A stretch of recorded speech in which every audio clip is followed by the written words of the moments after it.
아멘. 네, 오늘도 하나님의 말씀 앞에 나오신 성도님들 주님의 이름으로 환영하고 축복합니다. 이 새벽에 하나님께서 각자에게 하시는 음성을 듣고 반응하는 귀한 시간 되기를 소망합니다. 오늘 본문에서 이제 사내들인 공회원들은 예수님의 십자가 부활을 전하며 많은 이들에게 영향을 주는 그것을 그것을 행하는 요한 또 베드로 사도들이 싫어서 그들을 감옥에 가두어 버렸습니다. 하지만 오늘 본문에서는 더 이상 그들을 억류하지 못하고 석방해 줘야 되는 모습을 보게 되는데, 이때 예수님의 이름으로 말하지도 말고 가르치지도 말라라고 말하면서 협박하는 그런 모습을 보게 되는데, 오늘 본문을 통하여서 하나님께서 각자에게 주시는 말씀을 듣고 또 그대로 반응하는 성도님들 되시기를 소망합니다. 오늘 본문 처음 13절은 사내들인 공회원들 앞에서 조금의 위축됨도 없이 담대하고 확신에 찬 모습으로 말하니까 그들이 이상히 여김을 사내들인 공회원들이 이상히 여겼음을 말하고 있습니다. 공회원들은 베드로 그리고 요한이 학문 없는 범인이라고 생각했던 것 같습니다. 이 공회 앞에 서서 신문을 당하게 되면은 그 제자들 사도들의 기반이 다 들통날 것으로 생각했고, 또 자신들이 보잘것없다는 것으로 생각할 것이며, 또 그 사내들인 공회원들 앞에서 권력 앞에서 무릎을 꿇을 것이라고 그렇게 생각을 했었는데, 오히려 그 앞에서 그러기는커녕 담대하고 거리낌이 없으며, 또 심지어 랍비 교육, 당시에 그 지도자의 교육도 받지 않았는데 그들이 인정할 정도로 아주 조리 있게 말하고 아주 담대히 용기 있게 말하는 모습을 보면서 그들이 너무 놀라게 된 것입니다. 율법에 대해서 배운 적도 없는 그들이 하나님의 말씀에 대해서 너무나도 잘 알고 확실히 알고 어찌 보면 자신들보다 더욱더 뛰어난 생각을 가진 것에 이들은 놀라게 된 것이었습니다. 게다가 14절 말씀을 보게 되면 베드로의 옆에는 예수님의 이름으로 일어나 걷게 된 안진뱅이가 있었기 때문에 베드로의 말을 반박하고 그들의 말이 거짓되다고 할 명분이 없었던 것입니다. 그 고침받은 자는 분명히 3장 6절 말씀과 같이 다른 어떤 힘, 능력, 은과 금 이런 것으로 회복된 것이 아니라 나사렛 예수 그리스도의 이름으로 일어나 걸었음을 모두가 보고 들은 바 있었습니다. 예수님의 이름에 능력이 있음을 안진뱅이를 통해 더욱더 확실히 알 수 있었던 것이고, 그것은 하나님의 능력이 예수 그리스도의 이름과 함께함을 알게 되는 사건이었습니다. 결국에 그 재판장에서 사도들을 잠시 나가 있으라 라고 그렇게 15절에 명한 후에 서로 의논을 하기 시작하는 모습을 그 이후에 보게 됩니다. 그런데 사실 이 사내들인 공회라는 곳은 지금 이 베드로와 요한, 예수님의 이 제자들, 사도들이 이렇게 담대히 말할 수 있을 정도의 그런 장소, 그런 곳이 아니었다고 합니다.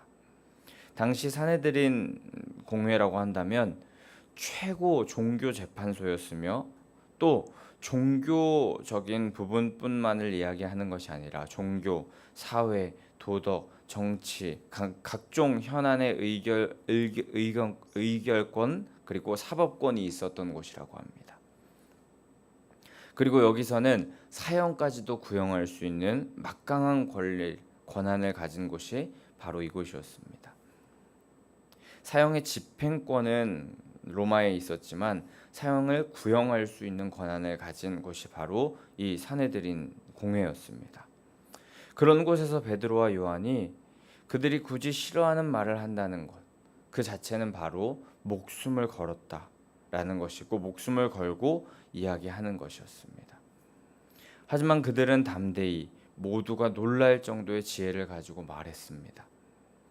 이렇게 할 수 있었던 것, 그것은 바로 그들은 가장 지혜 있는 분의 지혜로 살았던 자이고 죽음도 두려워하지 않고 담대히 그 이야기를 전파하고 전할 수 있었던 것은 죽음보다 더 가치 있는 것을 깨닫고 알았던 자였기 때문입니다. 잠언 1장 7절 말씀에 보면 여호와를 경외하는 것이 지식의 근본이거늘 미련한 자는 지혜와 훈계를 멸시하느니라 말씀하시고, 또 잠언 9장 10절 말씀에 보면 여호와를 경외하는 것이 지혜의 근본이요 거룩하신 자를 아는 것이 명철이니라 말씀하십니다. 대단한 교육을 받고 또 선천적으로 머리가 좋고 또 가문이 좋아서 여러 가지 좋은 환경에서 자라고 인간의 노력을 얼마나 많이 했느냐, 그것이 지혜의 근원이 되지 않는 것입니다. 지혜와 지식은 하나님께로 오는 줄 믿습니다. 그 지혜가 완전하며 하나님께로 오는 지혜와 지식이 완벽한 지혜인 줄 믿습니다. 여기 모인 성도님들 모두 여호와 하나님께로부터 오는 지혜를 사모하며 또 이 세상에 살지만 예수 그리스도로 옷 입고 하나님의 대사로 담대히 이 세상을 살아가는 성도님들 되시기를 축복합니다. 그런 사람을 하나님께서 세상과 사람들에게 칭찬받고 인정받는 놀라운 인생으로 이끌어 주시는 줄 믿습니다. 결국 사내들인 공회원들은 이야기하기를 16절에 보면 안진뱅이가 일어선 표적을 예루살렘 모든 사람들이 알게 되었고 또 우리들도 부인할 수 없다 라고 그렇게 말합니다. 성령을 통해 이루어진 예수 그리스도의 이름으로 행한 이 역사는 절대 부인할 수 없는 완전한 진리였던 것이고, 그것을 반대하는 이들조차도 부인할 수 없는 진리라는 것을 말하고 있습니다.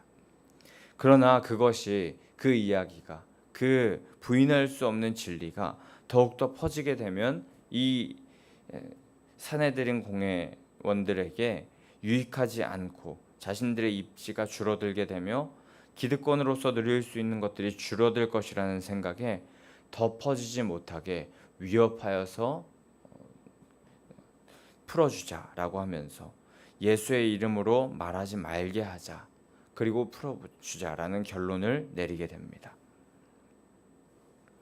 지금 현재 이 사도행전 4장 이 현재의 상황 가운데 예수 그리스도의 이름이 퍼져나가는 중이었습니다. 복음을 전하며 그 열매가 많이 보이며 기뻐하고 즐거워하는 그런 상황이었습니다.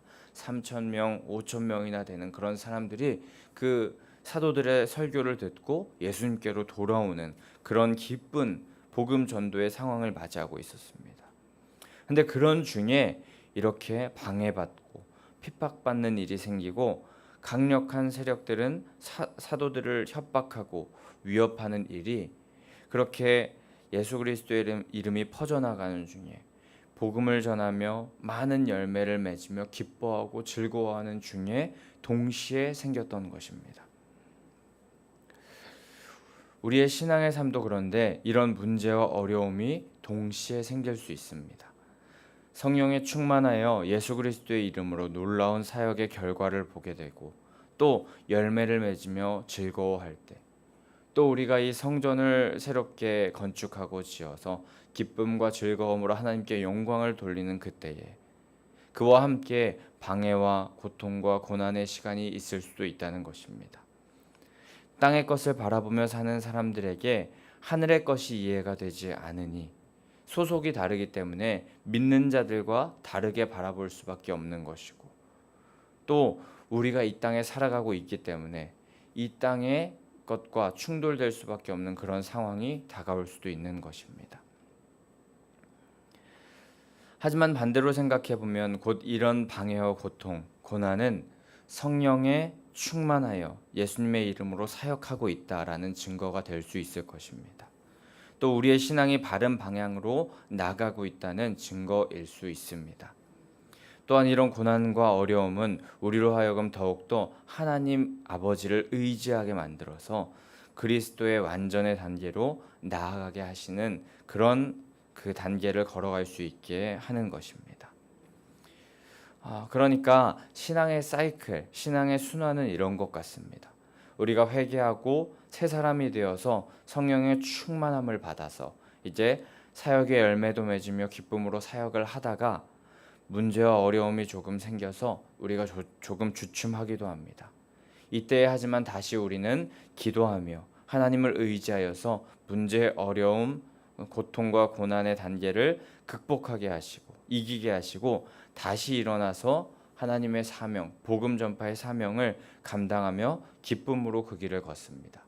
근데 그러다가 또 우리의 삶 가운데 매일매일 이렇게 기쁨으로 걸어가면 좋겠지만 어려움과 또 문제, 두려운 일들이 생겨서 다시 기도하게 되고 또 이겨나가게 되며 다시 일어날 힘을 주시는 주님과 함께 다시 저 높은 곳으로 걸어갈 수 있는 힘을 주시고 또 다시 우리에게 문제가 생기고 다시 한번 하나님께서 이길 힘과 능력 주시는 이런 사이클이 이런 순환이 우리가 걷고 있는 신앙의 모습인 것 같습니다. 근데 이런 순환이 반복되는 인생이 때론 지겹다고 하고 또 하기 싫다고 여겨지더라도 주님께서 맡겨주신 것임을 우리는 기억하며 조급해하지 말고 이 순환이 계속하여서 반복되는 것 같아서 답답하다 할지라도 한 걸음 한 걸음 주님과 걸어가시기를 축복합니다. 그럼 어느 순간 우리의 뒤를 돌아볼 때에 우리가 매일 똑같은 일을 하는 것 같은데 뒤를 돌아봤을 때 우리는 더욱 성장한 우리들의 모습을 보게 될 것이고 또 결국 그 길의 끝에는 두 팔 벌려 우리를 맞으시는 주님이 계시는 줄 믿습니다. 다시 공회원들은 재판의 자리에 사도들을 불러들입니다. 그리고 경고하고 협박하는 모습을 보입니다. 18절 말씀에 예수 그리스도의 이름으로 말하지도 말고 가르치지도 말아라 라고 말하고 그들을 놓아주려고 했었는데 갑자기 베드로와 요한이 담대히 다시 말하기를 시작합니다. 19절과 20절 말씀에 이제 공회원들은 다시 이 재판의 자리를 불러서 너네 이제 말하지 마 하고 그럼 약속하면 놓아줄게 하면서 가볍게 이 재판을 마무리하려고 했었는데 요한과 베드로가 다시 담대하게 말하는 모습을 보이는 조금은 아이러니한 의아한 그런 상황이 펼쳐지는 것인데 우리 19절 20절 말씀 어떻게 이들이 담대히 말했는지 한 번 더 한 목소리로 우리 힘차게 읽어보도록 하겠습니다. 시작. 베드로와 요한이 대답하여 이르되 하나님 앞에서 너희의 말을 듣는 것이 하나님의 말씀을 듣는 것보다 옳은가 판단하라. 우리는 보고 들은 것을 말하지 아니할 수 없다 하니. 아멘. 풀어준다고 하면 조용히 나가면 될 것을 끝까지 이 베드로와 요한은 사내들인 공회 앞에서 당당히 할 말을 다 합니다. 지금 16절 말씀에 보면 사내들인 공회원들조차 부인할 수 없는 그 진리 그리고 그것을 세상에 전하는 것이 온 땅의 주인이신 하나님의 명령이며 사명인데 그것을 말하지 말라고 이들이 지금 말하니 베드로와 요한은 당당하게 담대하게 더 선포하며 나아가는 모습을 보이는 것입니다. 너희 말을 듣는 것이 하나님의 말씀을 듣는 것보다 옳은지 판단해 보라 라고 말하고 있는 것입니다. 사내들인 공회원들도 부인할 수 없는 우리도 부인할 수 없다 라고 그렇게 말하는 그 진리.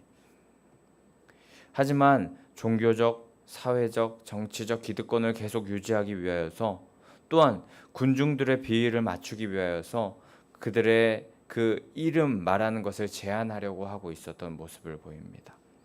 하지만 이에 베드로와 요한은 당당하며 확신에 찬 말 앞에 반박할 수 없는 그 진리를 선포하고 있었습니다. 우리는 보고 들은 것을 말하지 않을 수가 없다.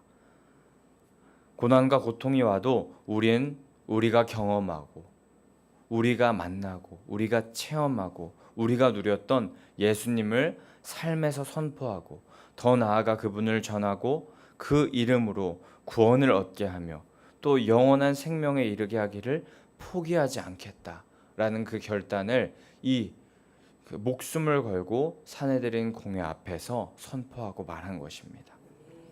너희가 우리의 목숨을 빼앗는다 할지라도 이 공회에서 내가 사형을 받는다 할지라도 나는 이 진리를 땅끝까지 전파하는 것, 그것이 내 사명이며 내가 할 일이다 라고 말하는 것이었습니다.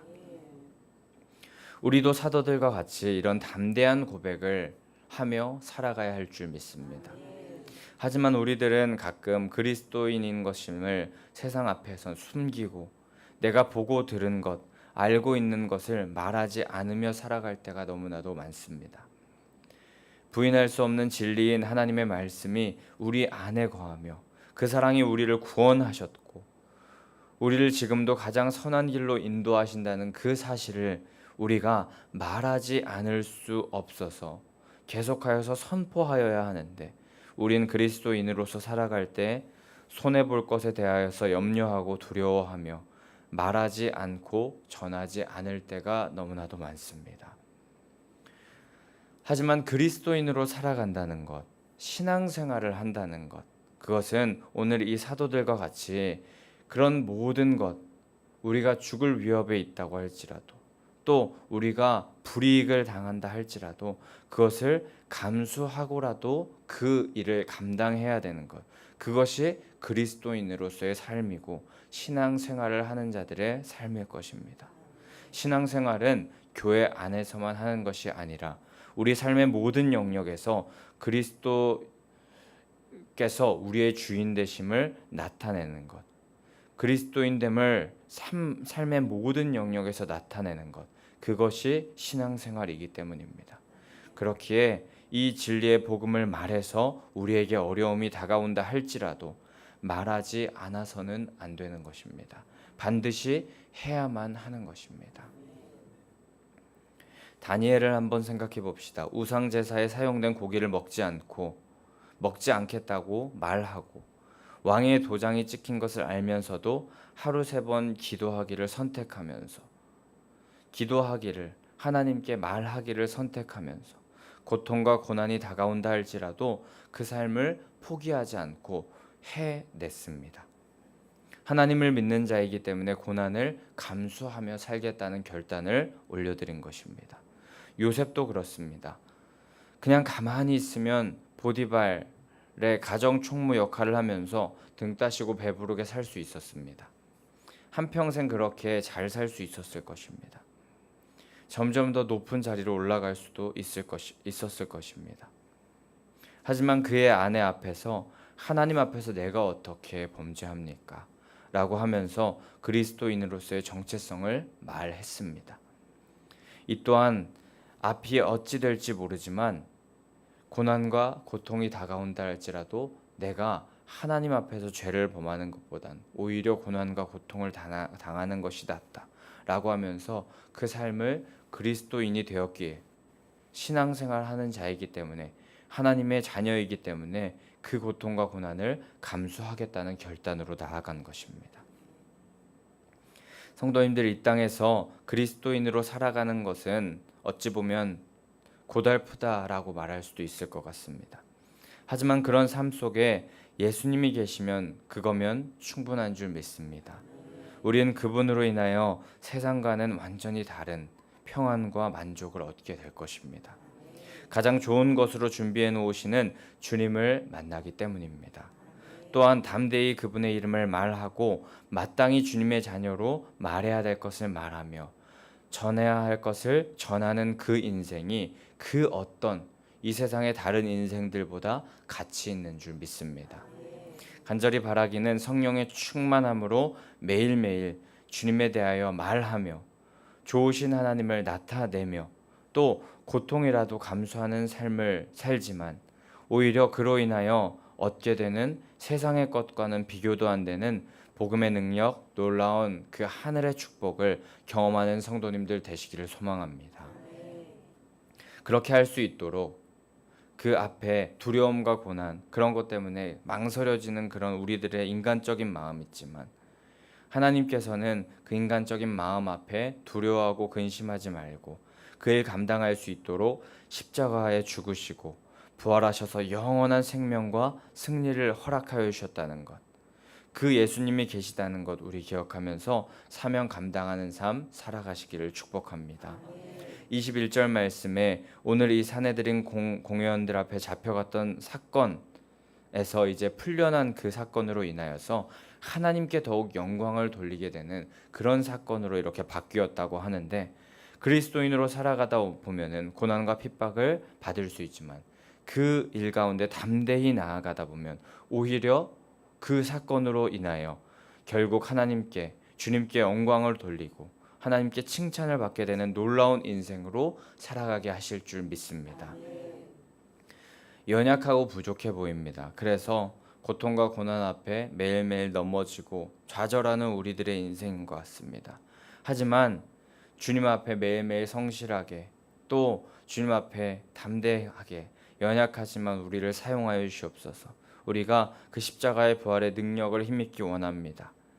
그렇게 기도하며 또 결단하며 나아간다면 우리로 하여금 주님의 지혜로 놀라운 사역에 사용하여 주심을 기억하며, 오늘도 여러분의 삶에서 마땅히 반드시 해야 할 것을 하며, 또 말해야 될 것을 말하며, 지켜내야 할 것을 지켜내며 결국 주님께 영광 돌리는 삶을 살아가는 귀한 성도님들의 삶 되시기를, 그런 하루 되시기를 간절히 소망하고 축복합니다. 아멘. 이 시간 우리 함께 341장 찬송하신 후에 기도하며 나아가도록 하겠습니다.